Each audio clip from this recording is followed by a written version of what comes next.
Hi guys, welcome back to episode 3 of the Zero to Hero with no PvP. In this episode, we are really going to get into some transporting and just how much silver you can make from this as a pretty much brand new player, and also some of the risks involved, because I do end up dying in this video with a pretty substantial loss, and just some advice on how to bounce back and improve. But anyways, first things first, we start off with the transport run. Last video you would have seen that I put a lot of buy orders up for tier 3 ores, and I transport that to Thetford, refine it there, and then I transport that to Carlion, and I make some pretty nice profits on it, as you'll see just now.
As you can see, it's selling for a very nice markup. However, I'm going to stop doing that for now. I might do a couple runs here and there in the future, but it really just isn't sustainable. The amount of resources that you're taking over, it takes quite a long time to sell in Carlion, because there's not really as much demand to buy it in Carlion, and I think it took me almost 2 days to sell off these resources, and I just don't have the time to wait for those resources to come in. It just takes too long to liquidate, but it is very nice profit, so I do recommend doing it if you're just starting off. But from this point on in the series, I'll be doing very few transport runs when it comes to materials. Now let's get into selling tier 3 and 4 armor on the black market. So I tend to buy a wide variety, pretty much all of them sell for profit, and I buy order them in Thetford. And some of them I tend to buy straight off the market if they're selling for a decent price, and I just don't want to spend time for the buy orders to fill. This is a very good way of making silver, and I think this is what I'm going to be focusing on for this episode and maybe a bit of the next. It's really good profits, but there is risk involved. Like I said, transporting to Carlion is definitely not a very safe method, but I'll let you guys know how much silver I make from this run, or not exactly, but I'll show you guys more or less the markups you can be expecting to make on these items. And one last thing, once again, you don't have to buy them in Thetford, you can buy them in any royal city. They'll be selling at a very cheap price compared to the black market.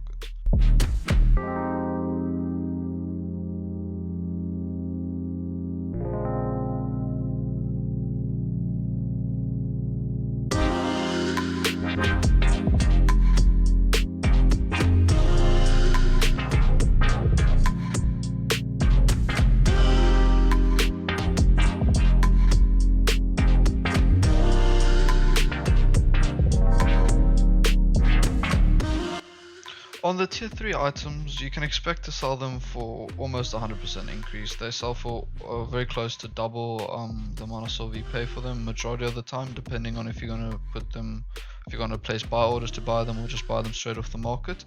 The tier 4 items are a little bit less profitable, I suppose. They provide you with usually about 1 to 2k more per, sometimes a little bit less. But the thing is, obviously, with the tier 3 items, they are very cheap to buy, so it's very worth it, even though it's a lower profit markup.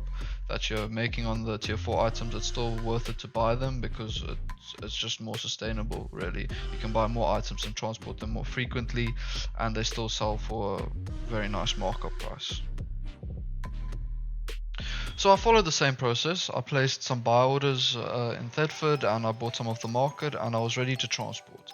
I think this next part of the video is going to be very helpful to newer players. This is just some example of some of the risk that you're taking on. So I decided to transport this, and it was not a good idea to transport as much as I was doing. The thing was, I had quite a bit of false confidence, if you will. I transported, I think, about 8, maybe even 9 times to the Black Zone in this series on this account, and I hadn't really even been close to being ganked once. But I get ganked, and I lose about 500k, and that sets me back quite a bit. My account value at this point was about 1.2, maybe 1.3 mil, and losing 500k of that is quite substantial, so there is a lot of risk. The mistake on my side was committing to such a large transport run. I really shouldn't have been willing to risk 500k on such a small account, but I did, and I suffered for it. And I mean, my Wi-Fi did cut out, so it definitely wasn't a fun experience. I think I would have gotten away from the gankers as well, but oh well, what can you do?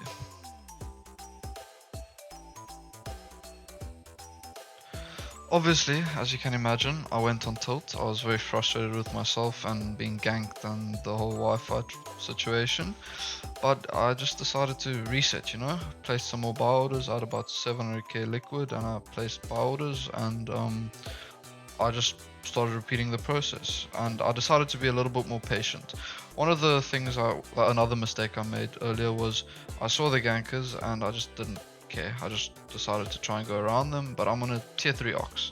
I'm very squishy, and I don't have any speed. They can easily run me down.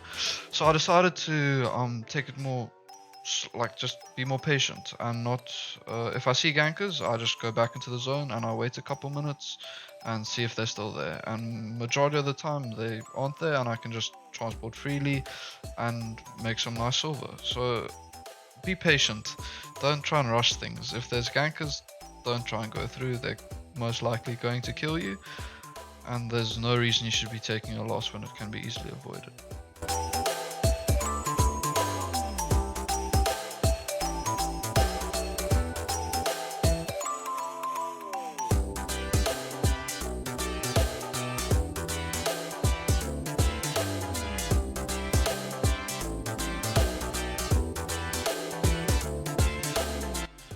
I completed it, I think, another 2 or 3 runs. I'm not going to bore you guys with all the repetitive footage. I don't think it's necessary.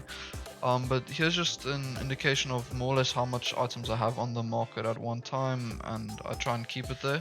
I don't try and overflow it, because I have sometimes 200, 300 tier 3 cows, for instance. Cloth cows, I'm not quite sure, scholar cows, there we go. Took me a second to remember their name, on the market, and it takes some time to sell. It takes a couple hours, sometimes a day if I have too many items on the market. So I try and diversify as much as possible with the items I place on it. And I'm going to also start transporting different items, some satchels and things like that also sell for quite a nice markup, so that I can just have a continuous flow of liquid silver that I can invest in other areas. Let's get into the breakdown for the episode.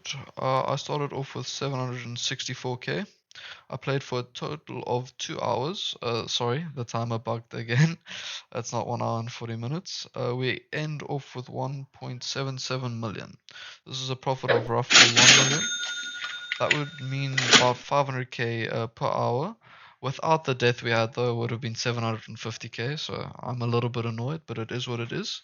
In the next episode, I'll be getting into how I'm going to go about increasing my profit per hour. And yeah, I'm overall very happy with this episode. We made some pretty nice profits, and just gonna continue doing so. I hope you guys learned something new in this video, or just enjoyed the content, and I hope to see you guys in the next one. Thanks so much for watching.